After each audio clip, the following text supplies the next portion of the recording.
हो जिजू, सांगते आहे. पण आधी मला सांगा, तिच्याबद्दल हे सगळं जाणून घेण्यासाठी आला आहात तुम्ही, पण हे सगळं जाणून घेतल्यावर तिला सोडून तर देणार नाहीत ना तुम्ही? कारण असं झालं तर ती अगदीच बारीक चेहरा करत म्हणाली. आपण ऐकत आहात गुंतण्या आतूर फिरुनी या कथेचा पुढचा भाग सुरू करण्याआधी प्लीज माझ्या चॅनलला सबस्क्राईब करून घ्या आणि आधीचे पार्ट ऐकले असल्याची खात्री करून घ्या. चला सुरुवात करते. गुंतण्या आतूर फिरुनी भाग 10. सोडायचं असतं तर आता मी इथं नसतोच आणि ती माझ्या घरी नसती. तो अगदी गूढ हसत म्हणाला आणि तेव्हा कुठं तिच्या चेहऱ्यावर हायसे भाव उमटले. मग ठीक आहे, मी सांगते, पण इथे नको ना. विषय थोडा गंभीर आहे. मलाही बोलायला थोडं अवघड जात आहे. मग कुठं जाऊया? बाहेर रोडवर तुमच्या कारमध्ये. कार मी नाही घेऊन आलोय, मी बाईक आणलीय. ठीक आहे ना, बाईक जवळ बोलू, पण इथे नको. कॅफेमध्ये आजूबाजूला बसलेल्या जोडप्यांवरून नजर फिरवत ती म्हणाली. ओके ठीक आहे म्हणत कौस्तुभ उठला आणि बाहेर निघाला. तीही त्याच्या मागोमाग बाहेर जिथे त्याची बाईक पार्क केलेली तिथं झाडाखाली आली आणि मग आजूबाजूला कोणी नाही पाहत तिनं बोलायला सुरुवात केली. हा तर या सगळ्या गोष्टींची सुरुवात आम्ही जेव्हा 5वीला होतो तेव्हा झाली. तशीही ती आधीपासून कमी बोलणारी, फारशी कोणाच्यात न मिसळणारी अशीच होती. एका बाजूला राहून आपला अभ्यास भला आणि आपण भलं असं असायचं तिचं. तिला खरं तर नवीन लोकांच्यात मिक्स व्हायलाही पटकन नाही जमायचं, पण तिचं आणि माझं मात्र खूप जमायचं. अर्थात तेव्हा तिच्याबाबत ज्या गोष्टी घडल्या त्या मला माहित नव्हत्या. आम्ही कॉलेजला सोबत आलो ना, तेव्हा तिचं वागणं मला हळूहळू कळू लागलं. थोडक्यात सांगायचा मुद्दा, ती आधीपासून अबोल आणि लाजाळू स्वभावाची असल्याने तिला त्या गोष्टींना तोंड देता आलं नाही आणि ती बुजतच गेली. तिनं डीप मध्ये नाही सांगितलंय मलाही. अगदी वरवर तिला होणारा त्रास बोलत असायची ती. पण नक्षत्राही अडखळली, कारण त्या गोष्टी तीही पहिल्यांदा या अशा गंभीर विषयावर एका परपुरुषासोबत बोलत होती, जो की मृण्मयीचा नवरा होता. तिलाही तर हे सगळं त्याला सांगणं कठीण जात होतं. बोल ना, काय म्हणाली होती ती तुला? कौस्तुभ तिला बोलतं करत म्हणाला. हेच की तेव्हा ज्या बसमधून तिला घरी यावं आणि जावं लागायचं, तेव्हा तिला त्या बसचा ड्रायव्हर ती अगदीच भलतीकडे पाहत अडखळत म्हणत होती आणि पुढं शांत झाली. काय काही केलं का त्यांनी तिच्या सोबत? हो, मुद्दाम तिला नको तिथं स्पर्श करायचा. ती डोळे झाकून खाली पाहतच बोलत होती. सुरुवातीला तिला हे सगळं काहीतरी वाईट आहे कळालंच नाही, पण जेव्हा त्याचं ते घृणास्पद वागणं वाढत गेलं आणि नेहमीच झालं तेव्हा तिला ते खराब वाटू लागलं. होतीच केवढी ती म्हणा. घरच्यांनाही ती बरेच दिवस बोलू शकली नव्हती की हे असं काही तिच्या सोबत घडतंय. मग ती घरच्यांना एवढंच सांगू शकली की मला स्कूललाच नाही जायचंय. तिचे घरचेही ती का नको म्हणते शाळेत जायला याचा विचारही करत नव्हते ना. तिला कधी विश्वासात घेऊन बोलतं करत होते, बस त्यासाठी मार मिळायचा.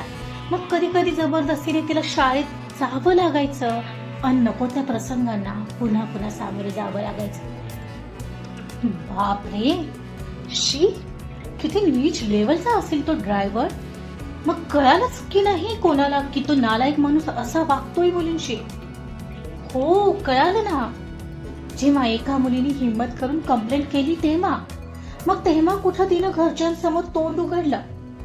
तसाही तो सगळ्यांना कोणाला सांगायचं नाही याचीही धमकी द्यायचा या मुलींना. मग ही घाबरट आणखी घाबरली. रिअली? मग त्याच्यावर काहीतरी ऍक्शन तरी घेतली असेल. या लोकांनी त्याला पकडून हाणायला हवं होतं खरं तर. नाही ना, नाही झालं तसं काही, कारण तो ड्रायव्हर काही दिवस गायबच होता. समोर आला नाही तो, समोर आलाच नाही तो. जसं हे त्याचं घाणेरडं सत्य बाहेर आलं. आणि जरी तो समोर आला असता तरीही तिचे आई वडील त्याला एका शब्दानेही बोलले नसते, हे मी लिहून देते. काय पण का? कारण त्यांच्या मते मुलींची चूक असते, पुरुषांची नाही. What? How rubbish is this thing? मुलींनी अंगभर कपडे घालावे, परपुरुषांसमोर जाऊन उभं राहू नये, असंच काही घडलं तर त्या जागी पुन्हा जाऊ नये. गरज पडल्यास ते स्कूल का बदलावं लागेना. व्हॉट?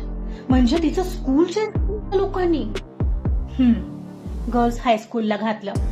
तिने होकारार्थी मान डोलावली. अरे यार, how can they behave like this with her? असेच आहेत ते लोक. तिच्या मोठ्या भावाला सगळ्या सूट देऊन ठेवल्यात या लोकांनी. कधीही बाहेर जाऊ शकतो, कधीही येऊ शकतो, रात्रभर फिरला तरी तो मुलगा आहे.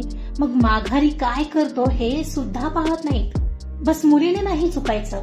आणि कधी त्याचे मित्र घरी आले असले तर त्यांच्या समोरही तो तिला येऊ द्यायचा नाही.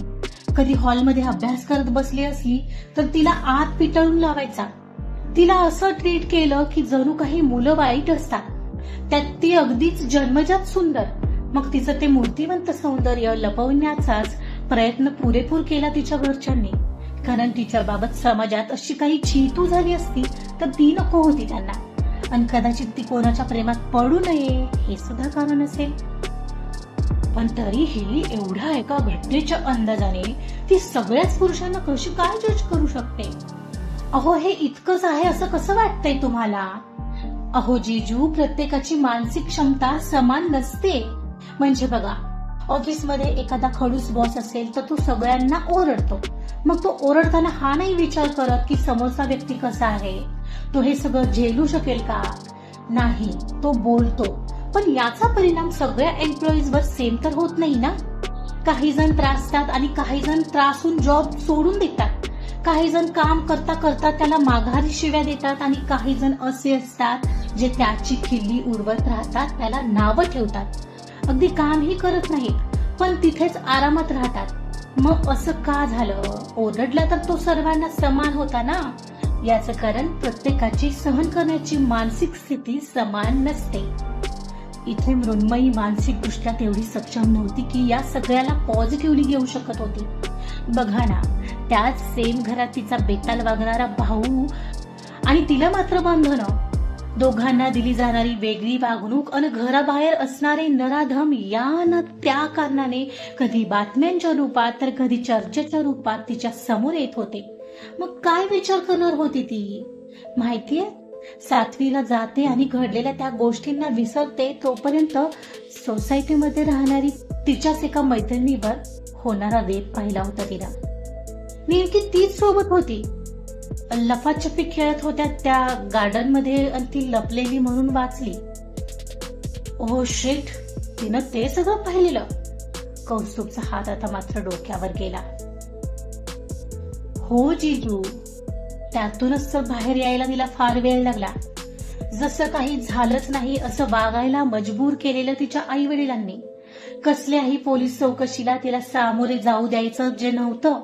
आणि मग घरातून स्कूल शिवाय बाहेर जाणंही जवळपास बंद झालं जमा झालेलं. मग तुम्हीच सांगा, कोणती मुलगी विचार करेल की मुलं चांगली असतात? आणि तेवढंच नाहीये, तिला तो प्रकार घडला की लगेचच पंजाबी ड्रेस घालायचा फतवा निघाला घरात. खाली नजर करून चाललं. घरात कोणी पुरुष लोक असतील तर तिला हॉलमध्ये प्रवेश सुद्धा नसायचा. पुरुषांबद्दल तिचं मत चांगलं व्हावं असं काही तिच्या आयुष्यात कधी घडलंच नाहीये. आपले आई वडील आपल्याला एवढं मुलांच्या समोर जाऊ देत नाहीत म्हणजे नक्कीच मुलं वाईट असतात हा अर्थ तिने काढला. शिवाय तिच्या सख्या भावाशीही ती 4 हात लांब राहून बोलते, हे कधी नोटीस केलंय का तुम्ही? हो, आय नो धिस. लग्नाच्या निरोपाच्या वेळी ती त्याच्याशी बोलली नव्हती ना तिच्या बाबांशी. मला जरा थोडं हे विचित्र वाटलेलं. एक्झॅक्टली, तेच तर. आजकाल वडील लोकही सख्या मुलीवर रेप करतात हे कळल्यापासून तर तिला त्यांचीही भीती वाटायची. God, this is too much. त्याचा हात आता आपोआप केसात गेला. मला तर ना असा राग येतोय तिच्या आई बाबांचा. असे आई वडील असतात या जगात? Seriously, I don't believe. असतात हेच सत्य आहे. हे मला हे कोणी सांगितलं असतं ना तर विश्वास बसला नसता. पण मी स्वतः पाहिलंय तिच्या आई बाबांना. शेवटी मीच तिला तयार केलं या लग्नासाठी, कारण मलाही पुढं केलेलं त्यांनी तिला समजवायला. माझी खूप इच्छा होती हो की तिला तिच्या हक्काचं खूप खूप प्रेम करणारं कोणीतरी भेटावं, म्हणजे तिचे हे विचार बदलतील. आणि लग्नाच्या निमित्ताने जेव्हा तुम्ही समोर आला तेव्हा तर मला वाटलंच की नाही, तिला आता कोणीतरी तिचं हक्काचं भेटावं. नाहीतर तिचं परपुरुषांबद्दल असणारं तिचं मत कधीच बदलणार नाही. हो ना जिजू? Am I right? Yeah, I think you are right. आणि कॉलेजमध्ये असताना सुद्धा असंच घडलेलं जिजू. एका मुलाने मैत्रिणीला प्रेमाच्या जाळ्यात ओढून तिला फसवलेलं.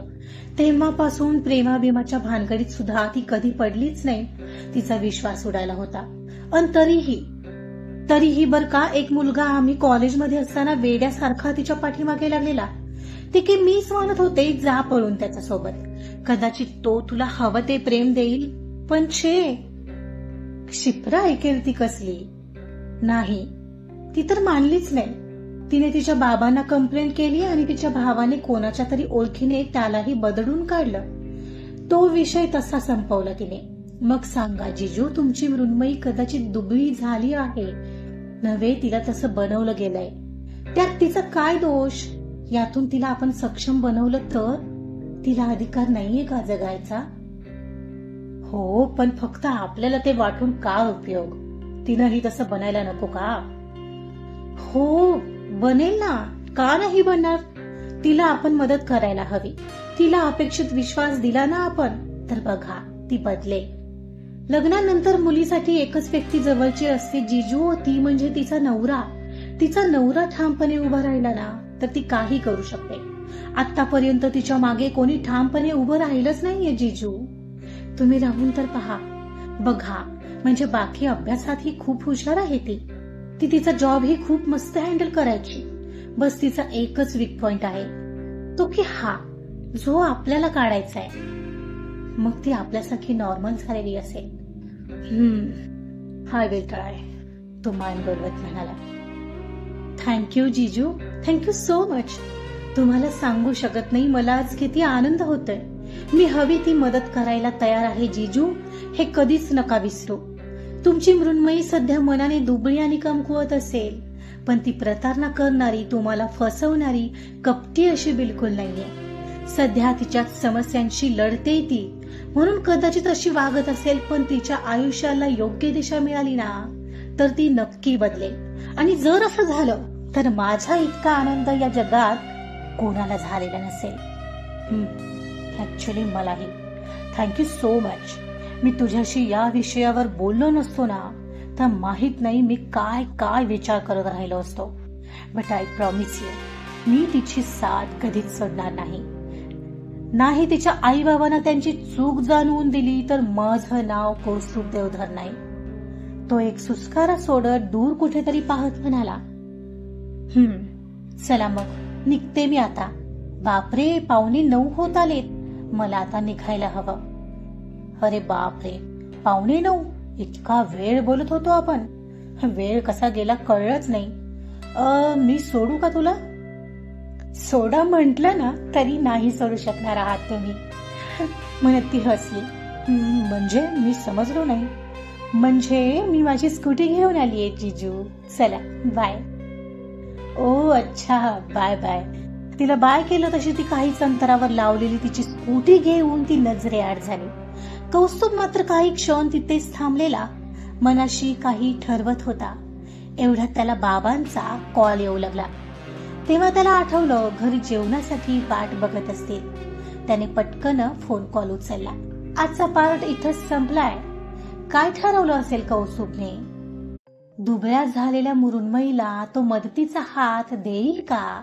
बघूया पुढील भागामध्ये. त्यासाठी ऐकत रहा गुंतण्या आतुर फिरुनी.